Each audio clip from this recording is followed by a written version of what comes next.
Good morning, folks. It's SDO calibration day, keeping the satellite focused and centered. We're going to hit key items in 3 of our 4 core topics today: climate, cosmology, and catastrophism. Let's go to spaceweathernews.com, and we find the last day on our star, well, after the calibration anyway, was a picturesquely calm scene. Filaments are less active, sunspots regrouping below the surface after their run last week. Solar wind began its return up out of anemically quiet range. The climb into another coronal hole streams appears only moderately turbulent as geomagnetic conditions remain calm and quiet this morning. So folks, prepare to see this around the net today. I will let Tony Heller debunk the actual temperatures recorded while we play devil's advocate and let them cheat. Not hard to make global warming look scary when you scale out the colder areas, which are on their departure maps here. News will not be showing this one. But they may be quoting the scientists and saying no part of the world had record cold. And that's true if you look at the average temperatures, but if you look at how hot it got during the day, which is really what global warming is supposed to be about, then yes, it was a less impressive show, and regions like the Midwest of the U.S. did have their coldest, along with a few others across the world. There is also the focus on the layers of the atmosphere that are lower, the heat trapping, the lagged forcing. The temperatures they are seeing are housed within that lower atmosphere, and that makes sense, but of course there is much more atmosphere above. Perfectly riding the sunspot cycle, the thermosphere is what has a 1 to 10 year lag in terms of lower atmosphere forcing, and which also has a 20 to 85 year lag coming back out of the oceans. When the thermosphere is above neutral, we will get warming for the next few years, barring other factors like volcanoes, and when the sun drops out, it's a year or more before that signal of colder temperatures descends. As we've mentioned before, warming forcing from the sun ended in 2005, and we're creeping closer to that 20-year mark of the forcing from the oceans, let alone the longer one. This comes as the sun is due for grand solar minimum this century and drastic cooler forcing signals for decades. By the way, not only were these high cycles of activity on the chart the grand solar maximum of the last 11,000 years, but volcanic cooling has been at record low. Don't fall for claims to the contrary online these days, by the way, and indeed we'll try to get you out a video tonight on those volcanoes and earthquakes, but for now, the climate videos linked below show not only those facts we were discussing, and those lags, and those forcings, but also the way that professors and the UN are quietly changing the game already. It is one of the most exciting stories on Earth right now if you're a contrarian, dissident, or you just like a good fight. So sometimes the sun refuses to obey its cycle.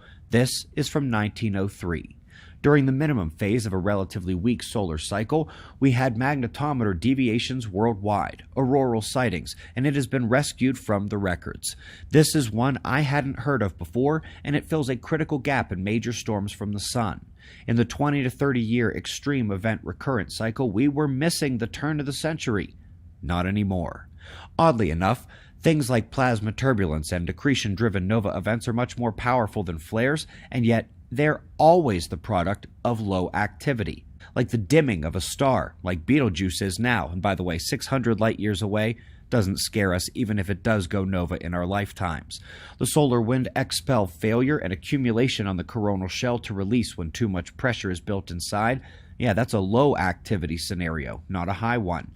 This would be the effects of hitting the overdensity and electromagnetic reversal of the galactic current sheet, for example, which we believe also triggered Proxima Centauri some years ago. The videos on the solar micronova and cosmic level disaster are also linked below.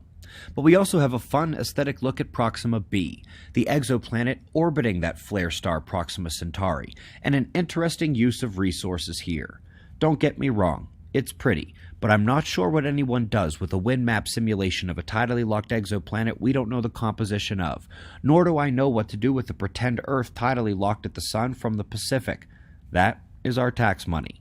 Sort of bridging cosmology and catastrophism here, we discussed the gamma nodes in the mid-plane sheet, and they're seeing many more of those now, but often they're associated with type 1 X-ray bursts, hinting that they're from pulsars. And recall, type 1 X-ray bursts are the really micronova, or maybe even nanonova, considering the shell release would barely make it to Venus if it happened here.